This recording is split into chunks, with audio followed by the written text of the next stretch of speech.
Jedi through and through.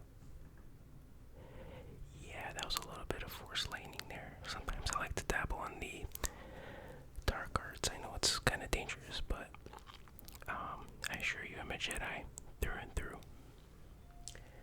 Anyway, I know why you're here. You want to see part 2 of my review of the Star Wars Visual Dictionary. And I'm here to show it to you, so just a sec, let me grab it for you.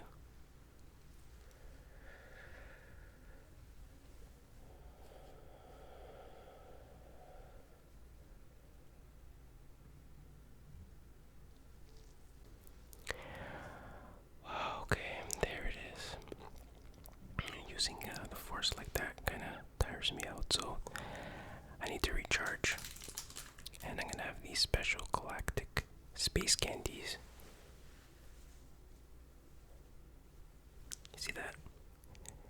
It's actually jam-packed and infused with midichlorians, so that'll recharge me.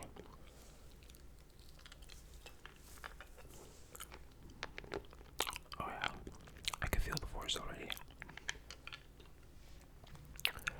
Alright, in the last episode, I talked about the original Star Wars movies, and this part I'll continue with the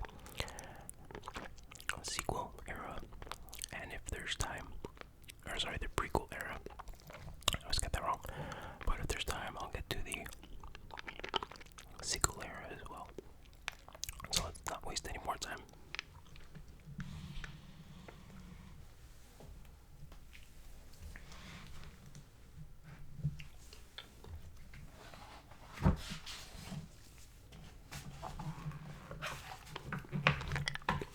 This is cool, I should have mentioned this last time.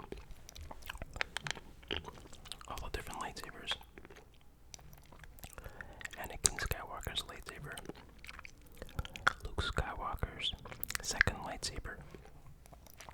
Obi-Wan's lightsaber. Darth Vader's first red lightsaber. Mace Windu's lightsaber. Not all the lightsabers, but obviously. Oh, and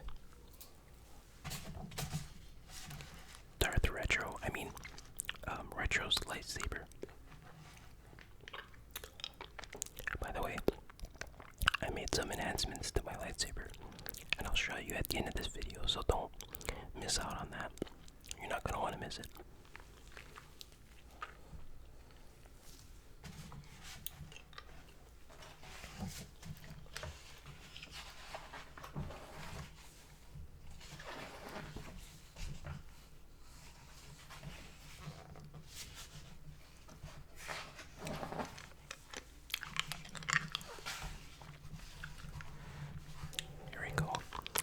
The prequel trilogy era was all about Anakin Skywalker and his training and how he becomes Darth Vader and the Emperor's rise to power.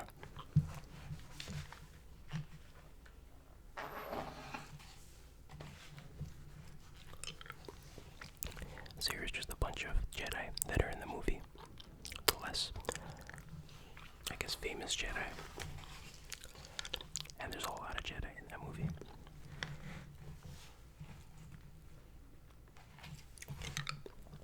The Jedi Archives. That's where I got this book.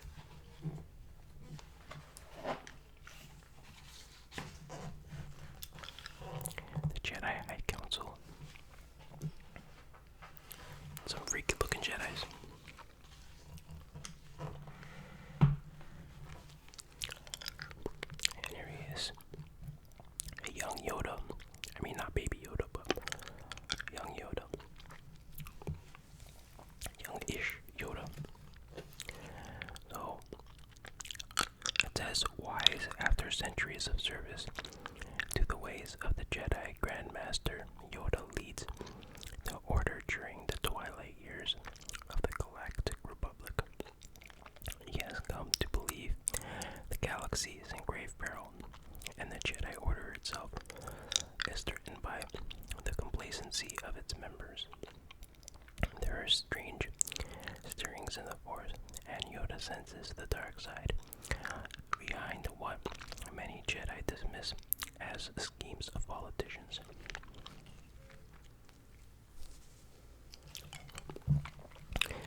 And gestures help focus mental use of the Force.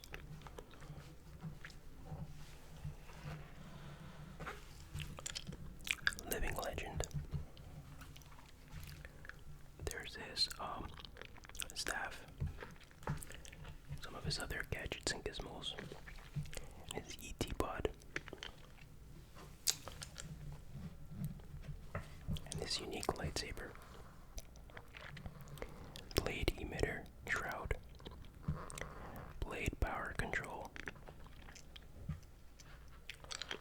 worn and grip. So he got a design that he had a lot of action. Activator matrix. Yep, I got one of those in my lightsaber. I like, oh, and here's Yoda dueling with Count Dooku. I love watching Yoda fight in the prequel movies. That was the best part of them. Well, not the best part, but one of the coolest parts.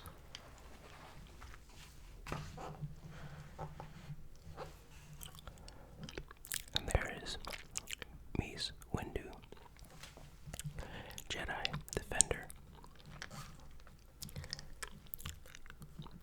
Even as a Senator Council member, Windu wears standard robes. Under tunic, Jedi robe.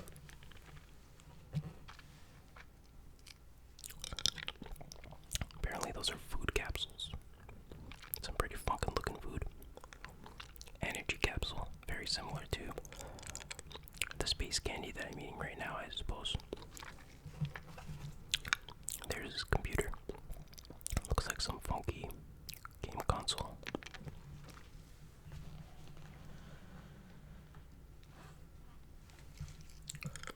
There's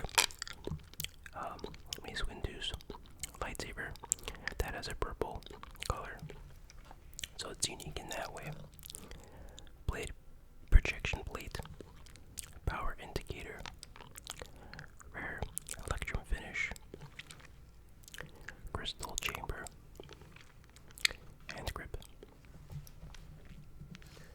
and blade length adjuster. After his appointment as a senior member of the Jedi Council, Mace constructs a new lightsaber, displaying the highest standards of precision.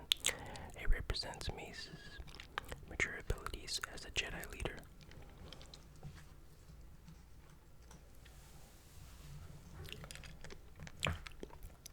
And this is when he encounters Palpatine, the Emperor, and he's just gonna kill him, but it doesn't work out too well for Mace. Poor Mace. I remember there's theories that since he didn't actually see him die, he's still alive, and he ended up being, people would think that, oh, he was Snoke in the new ones, but I guess there's no truth to that.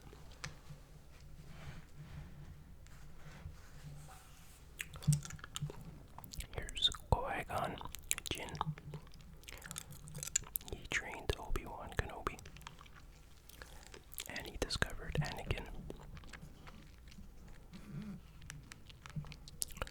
His lightsaber is pretty simple looking.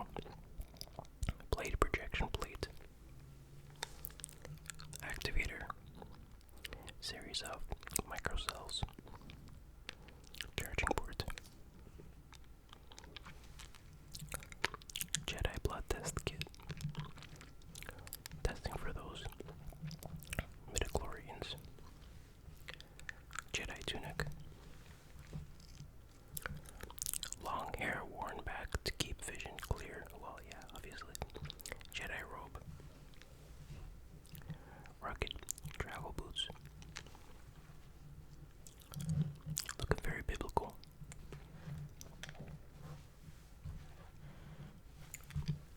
There's his cell phone. Well, it looks like a flip phone, but I guess it's his comm link.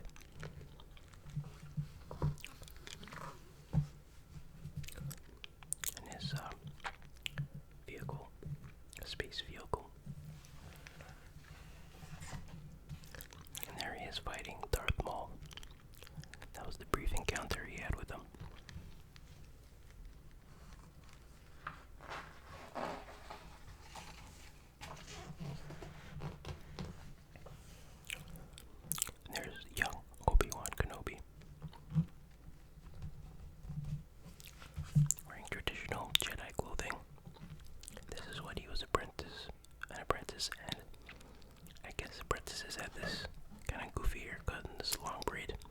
I never really liked that look for him or Anakin.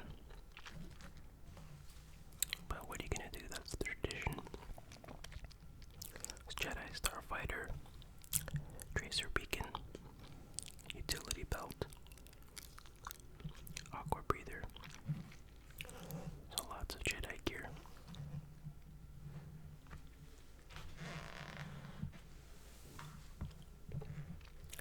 This is him fighting side by side with Mace Windu in the Clone Wars. There's his little makeup kit. I'm kidding, it's his scanner monitor.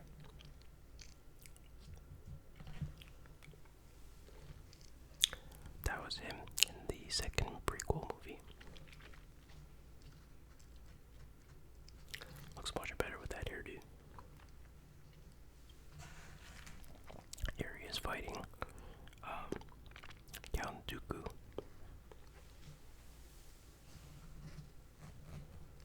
And there's his lightsaber. Lightsabers follow a common design. Optional elements like blade power and length modulators are small and unobtrusive. Accordingly, Jedi lightsabers appear similar at first glance. A closer inspection, however, reveals that lightsabers rarely look alike.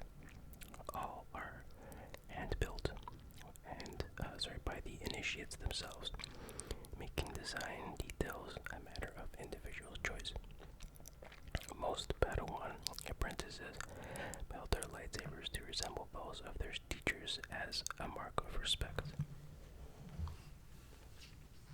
That's pretty cool.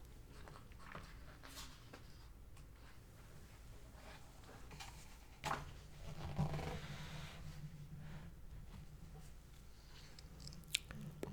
there's Obi-Wan as a Jedi General.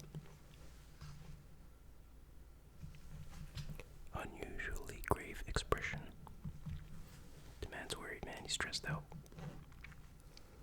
Fabric looks heavier than it is. Okay. And before I continue, I must have another midichlorian space candy. This one's purple. Okay. So this was him, obviously, from the third movie, Revenge of the Sith.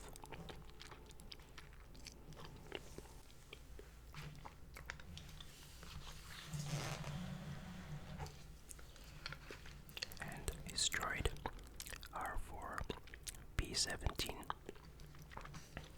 Saved his butt a time or two.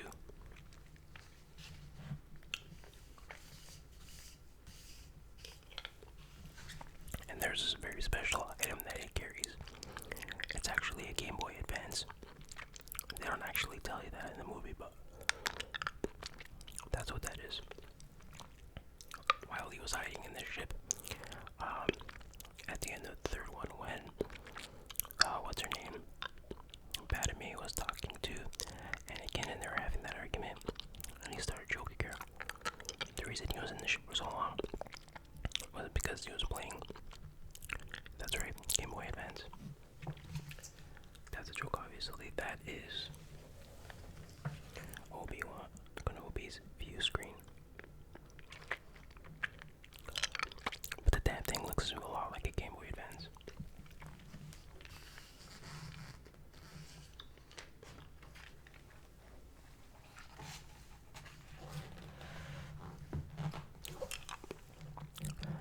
Now we move on to Anakin, and we start off with young Anakin,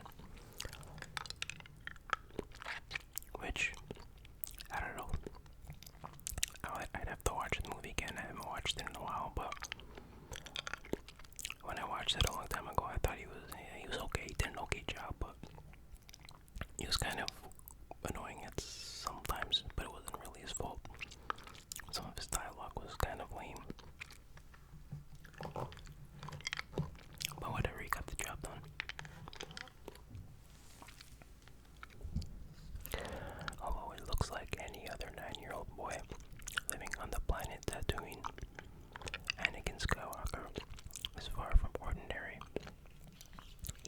his mother in the spaceport city of Mos Espa, and is a slave to the junk dealer Watto. Anakin has a natural ability with mechanical devices and repairs and builds machines in his spare time, including pod racer engines and a working droid.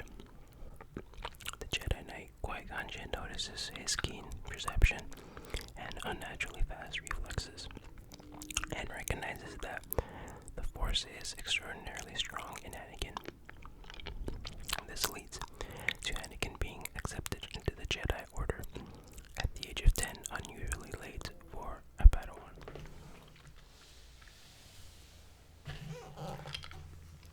Sorry, I think I was shaking the camera for a bit. I hope I wasn't doing that for too long. Slave and a dreamer. Kind of like his son. Well, he wasn't a slave, but he was definitely a dreamer.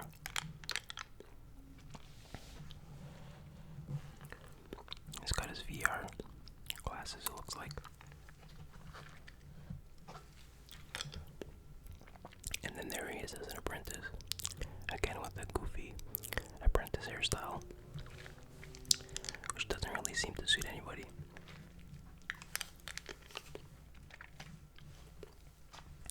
Finally, he got his hands on a lightsaber.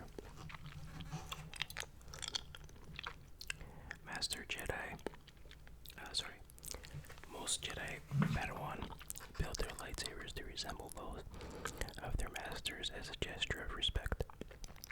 Anakin's construction of his own lightsaber results in a design that favors the maximum strength. Definitely a symbolic gesture there.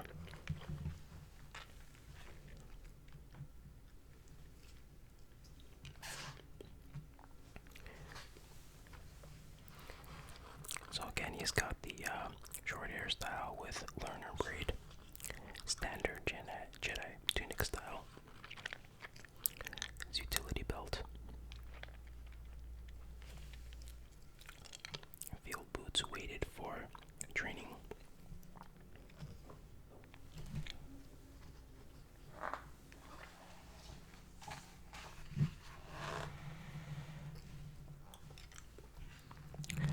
And there's Anakin looking his coolest, in my opinion, is the Fallen Jedi.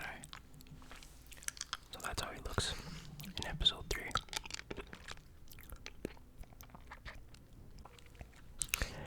As the clone trooper becomes the emblem for the Grand Army of the Republic, Anakin Skywalker, dashing pilot and brave Jedi Knight, becomes the symbol of the Jedi Order, praised by Supreme Chancellor Palpatine, applauded by the Senate, glorified on the HoloNet news. The hero with no fear is held by many to be the warrior savior of the Republic. However, Anakin increasingly finds himself torn between his duties and his desire to accomplish great things.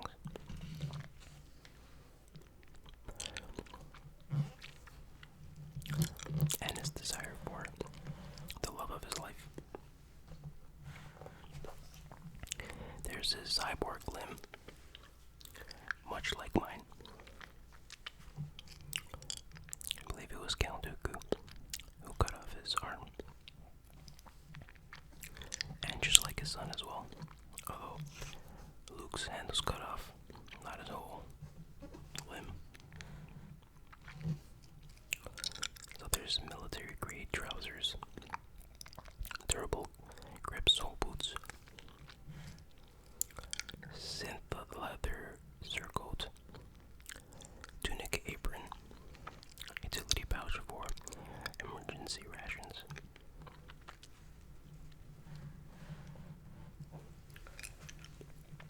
And there he is as Vader. We already covered Vader in the last one, but that's a really cheap looking Vader. It looks like a toy to me. I don't know if that's really him. I know in the movie it was really him.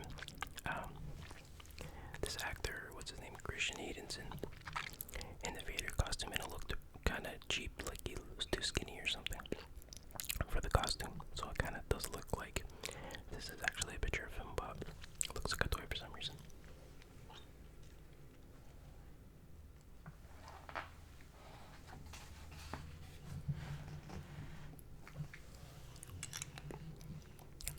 So then the book goes into the Sith. Sheev Palpatine. I had no idea his first name was Sheev. Or is it Shev? I don't know. It looks like Sheev to me.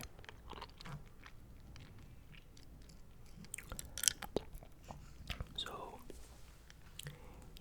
he's wearing sleeves of ancient design. Subdued color and simple style convey gravity without pompous exhibitionism. I don't know, it looks like he's wearing makeup to make him look older, but he wasn't wearing that in the movie, I don't think. And there's his throne, so to speak. Palpatine has bowed to the concerns of his aides by accepting a chair that affords him secret shielding. It also provides direct, secure communication with his aides and the Red Guard.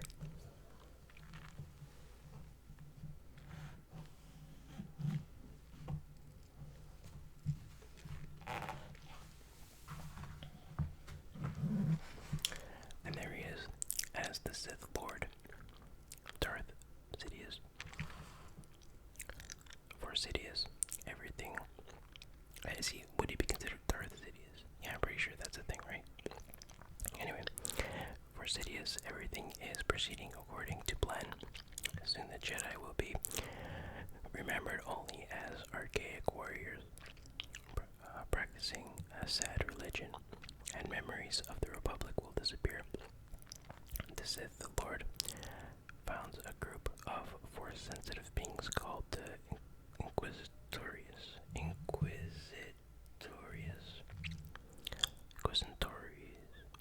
Something like that. These agents hunt down and eradicate any remaining saviors. Face turned yellow in anger. Dark robes hide Sidious's identity. Sith lightsaber.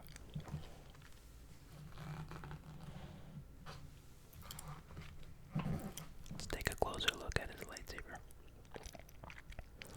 Precious rhodium cap and blade emitter. Blade length adjust.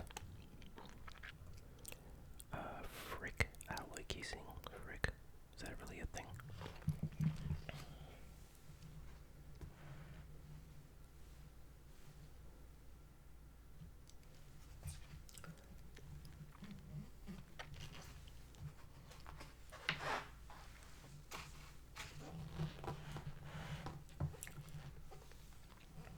There's Darth Maul.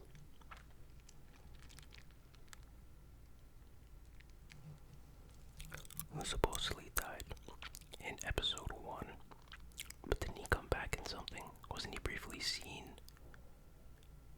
Oh, I don't know, I have to look that up, I can't remember. Anyway.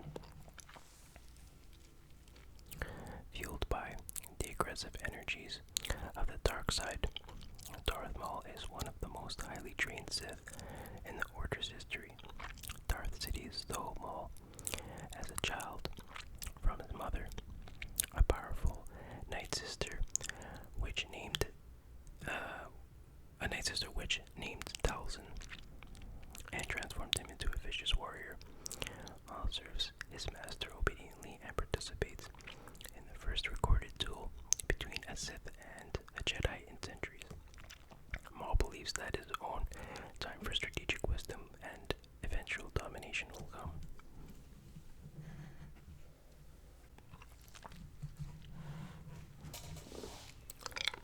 Let's take a closer look at this lightsaber. Ribbed hand grip. Control lock. Blade modulation control. Activator. Control lock. And blade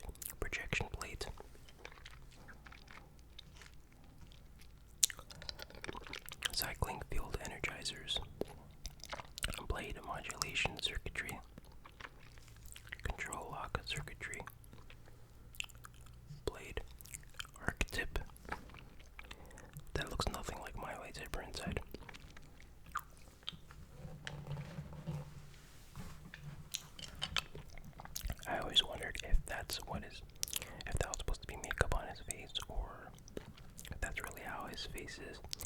And here it says his face is really like that, but it's tattooed to exaggerate the features, which is kind of cool. And here he is fighting both Obi-Wan and Qui-Gon Jinn, which he loses that battle. But the fact that he can battle both of them for so long is pretty amazing. There's Count Dooku with his curved handle lightsaber. This is, of course, as I was saying before, the guy who played Count Dracula, so it's funny that they call him Count Dooku. Christopher Lee is his name. I couldn't remember in the last video what his name was. And there he is trying out that forest landing on Anakin. Dangerous stuff, dangerous, I'll stay away from that. There's his curved lightsaber in detail, up close. Emitter guard. Thumb trigger can shorten blade instantly for short range surprise attack. Thermal radiator grooves. Compound power cell. Activator. Phase A power cell. You see, I got a Phase B power cell in mine. Reserve power cell. Count Dooku plans ahead.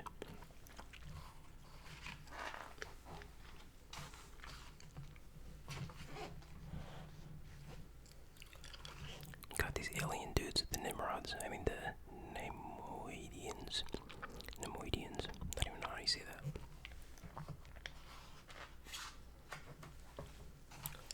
Skip over those dudes. Got the battle droids. Kind of weak looking, not very intimidating. Got these guys, droidikas. A little bit cooler looking. They have this shield around them. The Naboo. Not gonna get into all those guys. Queen Amidala.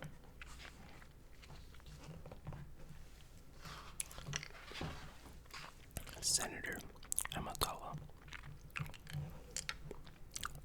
So she becomes the love interest of Anakin. Now her silver, very, very shiny plane or spaceship. After 2 terms as Queen of Naboo, Padmé Amidala makes way for her successor, Queen Jamelia. When the new monarch asked Padmé to serve as Naboo's representative in the Galactic Senate, she accepts. Padmé travels widely to build support for her causes, returning to the capital of Coruscant when necessary. As a senator, she sees firsthand the political chaos caused by the separatist movement, which threatens to undermine the Galactic Republic as a more planetary system breaks away.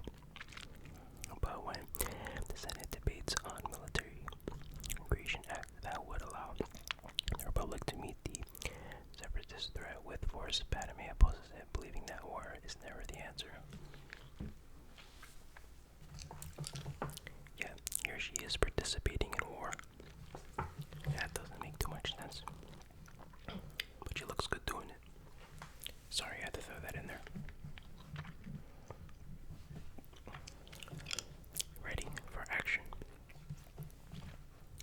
And there's Anakin and Padmé getting married. But unfortunately, it doesn't end well. Anakin, in anger, ends up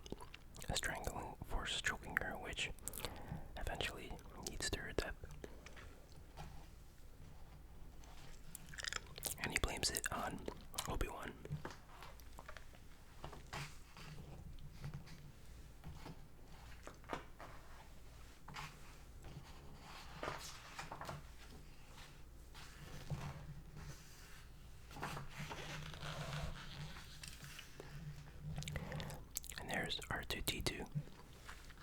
Ready for anything. Pretty much, eh? He's got everything. Foot cowl protects all terrain.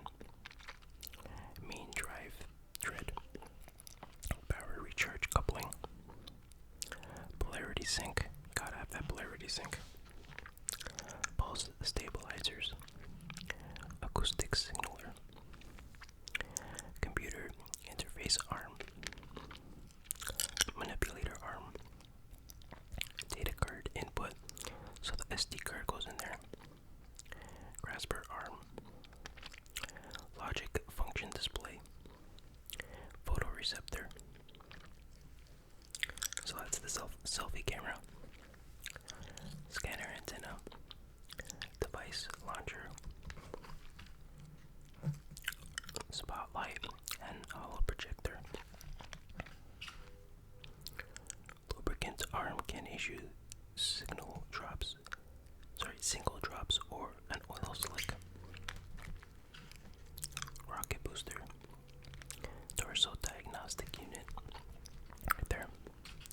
Leg stabilizer. Primary heat exhaust. Locomotion power cell.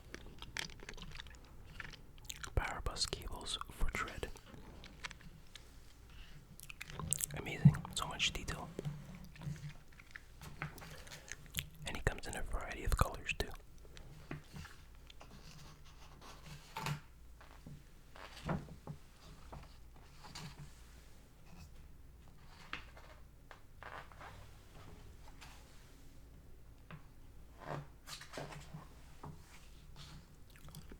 And this is Jar Jar Binks. I'll just skip over this dude.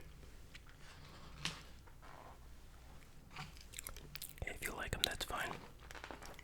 No judgment here, but he was pretty annoying, in my opinion. Tatooine. It's Anakin's mom. There's a naked C-3PO, so that's inappropriate. I'll just flip really quick. There's C-3PO and his wifey. Come on, we know it's his wife.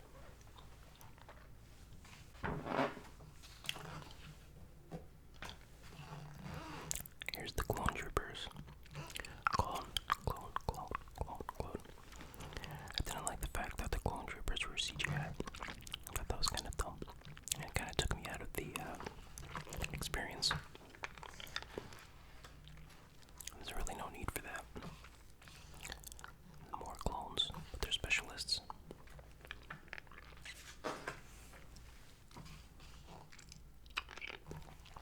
Order 66, which was basically, as it says here, the Jedi Purge. So they attempted to wipe out all the Jedi, which they did wipe out a lot, but obviously they didn't get them all.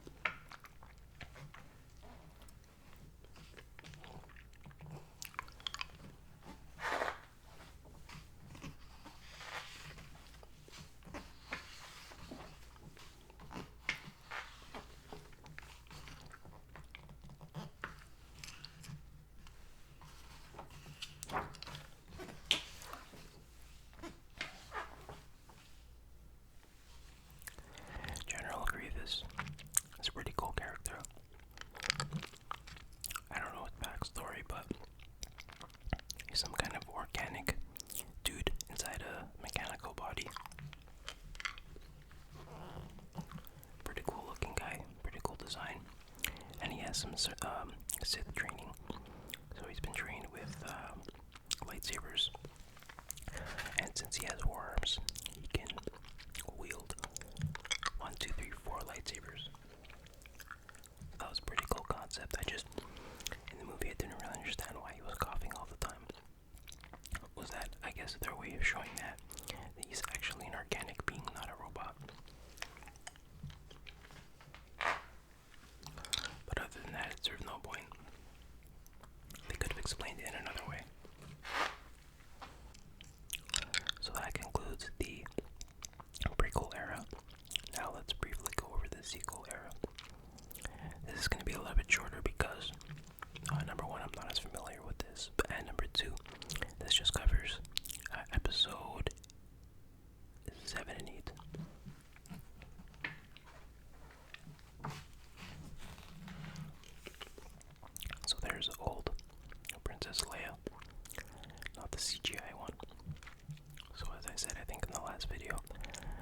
passed away, so I think in the second one they used a CGI rendering for her, or am I mistaken?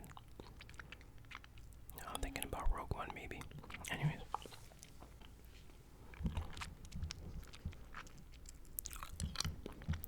So, it's no small irony that the woman who embodied the ideals of peace and freedom for one generation was branded a militant fearmonger by the next. Many thought Leia Organa was unreasonably suspicious of the peace process that defanged the Galactic Empire.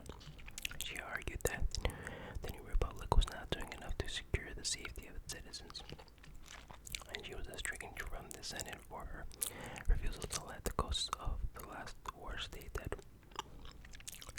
Leia's words of warning regarding the First Order's mobilization for war proved tragically prophetic. Resistance leader.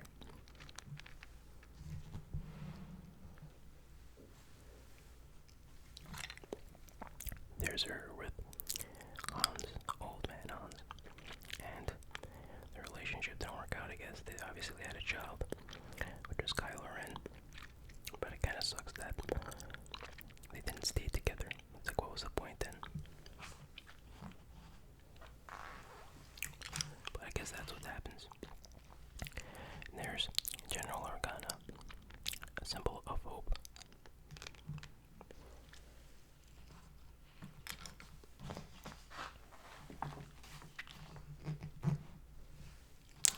Resistance commanders.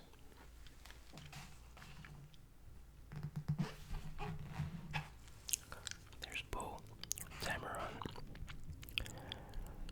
Bo Dameron grows up hearing the legends of the starfighter jockeys of old, having been raised by veterans of the Rebel Alliance. At 32 standard years old, he is now the most daring and skilled of the Resistance pilots. His appetite for risk is indulged by the commanders, as he gets spectacular results when pitted against the First Order starfighter patrols.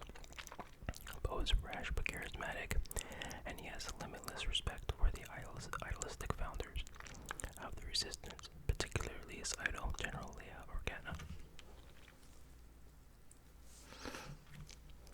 That's his blaster rifle. Looks pretty cool. And there is Kylo trying to read his mind, I guess.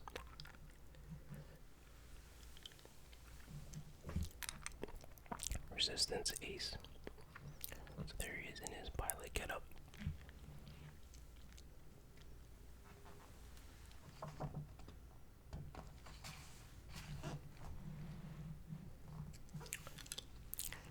Daring pilot. There's his Starcraft, the black one.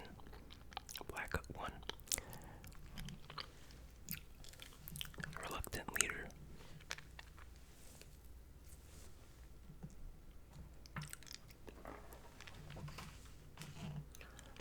There's BB-8. I like BB-8. It's a really cool design. Kind of cute little robotic dude. It makes a great toy too. BB-8. BB-8. Now I'm not gonna. It's another one of those sideways pages, so I'm not gonna flip it, but so I'll skip this profile.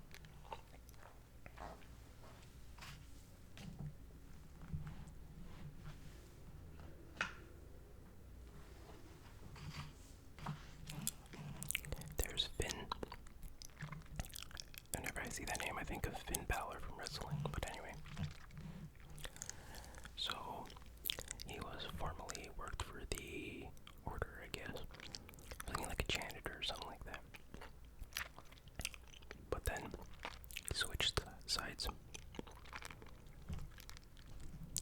His name is, or his given name is FN2187. He proves to be a highly skilled First Order stormtrooper, at least during simulations. He lacks the combat zeal and submission to authority evident in his squad mates, but he keeps his misgivings hidden until a brutal assault on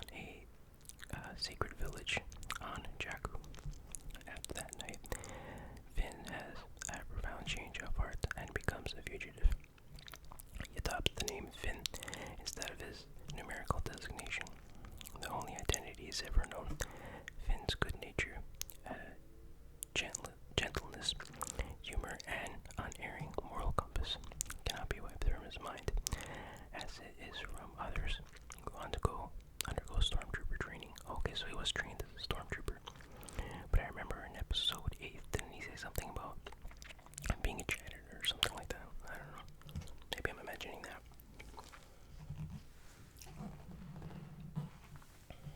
Reluctant warrior.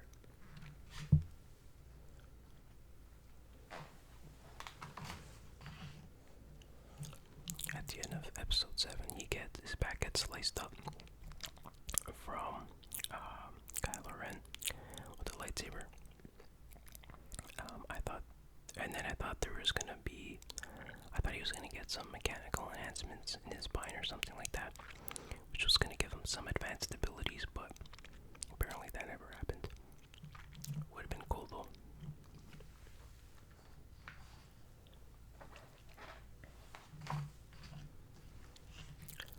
Here's Rey.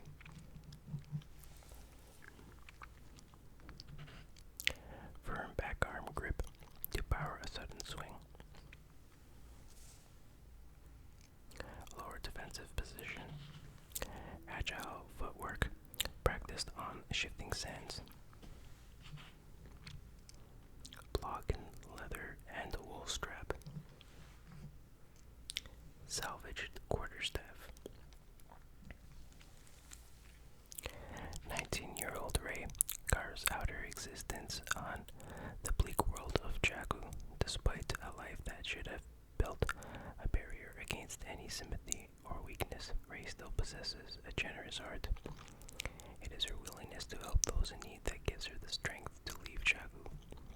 Joining Finn on his inherited mission to deliver BB-8 to the Resistance, Rey is catapulted into an adventure that tests her skills as a warrior, pilot, and mechanic.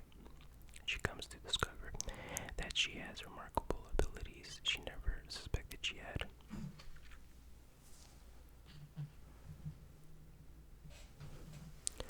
An awakening. Since the disappearance of Luke Skywalker and the shattering of his fledgling Jedi following, the cosmic force has lain dormant, seemingly quieted to those able to sense its presence.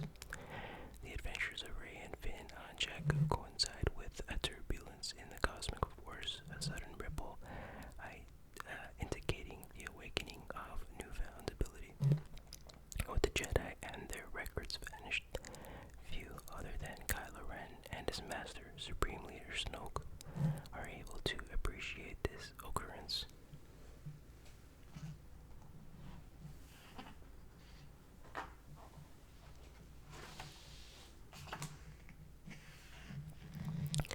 Rey, students of the Force.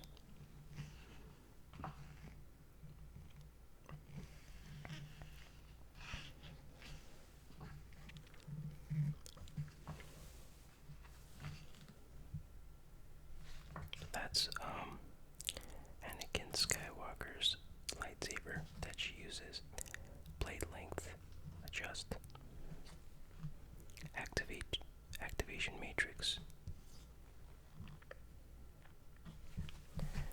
Skywalker's lightsaber, built by Anakin Skywalker decades ago, the blue-bladed lightsaber that Obi-Wan Kenobi once gave to Luke, was thought lost when it fell into the possession of Maz Kanata. She cared for it, keeping it in operational shape until one day it would point the way to Master Skywalker. But when Rey presents it to Luke, he tosses it aside, hoping to lose it once more.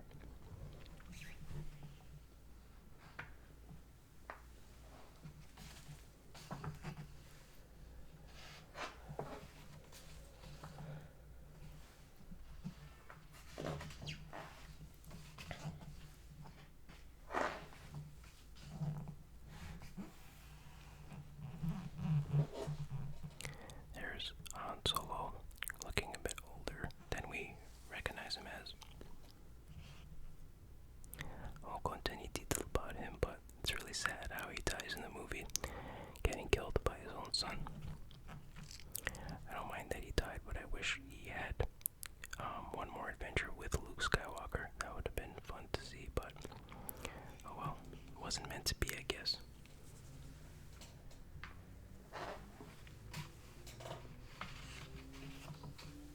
I'm running a little low on time, so I'll just talk about very quickly two more characters. Supreme Leader Snoke, hypertrophic scar channel, misshapen face, malformed sigma, whatever, corded arrowbile fabric, cloth robes. Wow, these are some weird words. Though his name and reputation as Supreme Leader of the First Order is known to the galaxy, few have ever seen Snoke in the flesh. He obscures himself with distance, being forever unreachable save for a select few who can contact him directly. Even under such circumstances, Snoke disguises his true nature. Whatever frailties have broken his body are dwarfed by the immense size of which he typically projects his form. I don't know what to think about this character, but I think they killed him off kind of very unexpectedly in the second movie, but who knows, maybe he's not actually dead. I don't know where they're going with the new movies, to be honest.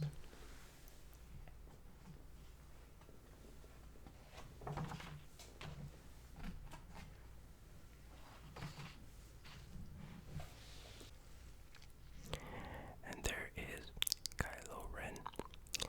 He is the son of Princess Leia and Han Solo, so that makes him Luke Skywalker's nephew and Darth Vader's grandson. So he wants to follow. So Luke trained him as a Jedi, but then he turned to the dark side, and he wants to follow in his grandfather's footsteps. And then he ends up killing his own dad, Han Solo. There he is with padded armor, unstable plasma blade matrix. Unstable just like him, definitely has some behavioral attitude and anger problems. Battered combat helmet, crudely assembled hilt that mirrors ancient design. Fallen Sun. Kylo Ren was once Ben Solo, the son of Han Solo and General Leia Organa, and gifted Jedi apprentice of Luke Skywalker. Learning the truth about his grandfather, Darth Vader, causes him to turn against his family and fall to the dark side. Kylo betrays the other Jedi students, studying with Skywalker, and is responsible for their destruction.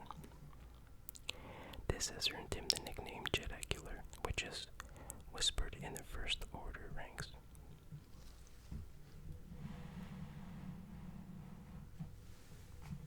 And there's a close-up of his helmet, which I guess he doesn't really need. There's no reason he needs a helmet, but silver inlay radiates from the eyes as a symbol of power. Hinged mechanism seals tightly when shut. Let's see what it says about his helmet. Patterned after the battle gear of the Knight of Ren, Kylo Ren's helmet conceals his identity and adds his imposing demeanor. And yeah, I guess that kind of has a purpose, but other than that, not really. Servo motors drive articulated arms that separate the face mask from the helmet, letting Kylo move the black form to stare down his opponents with uncontained malice.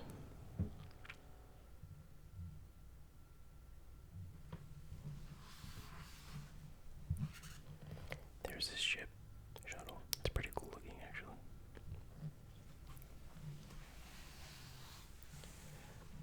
Anyways, I think that concludes my review of this Star Wars dictionary.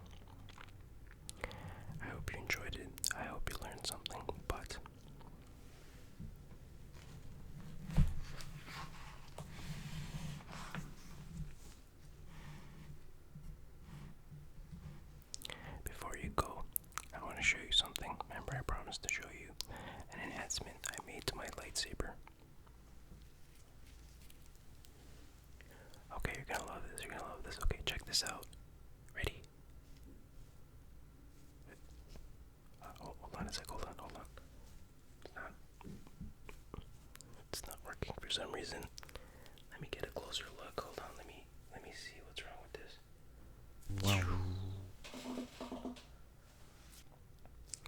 And what happened?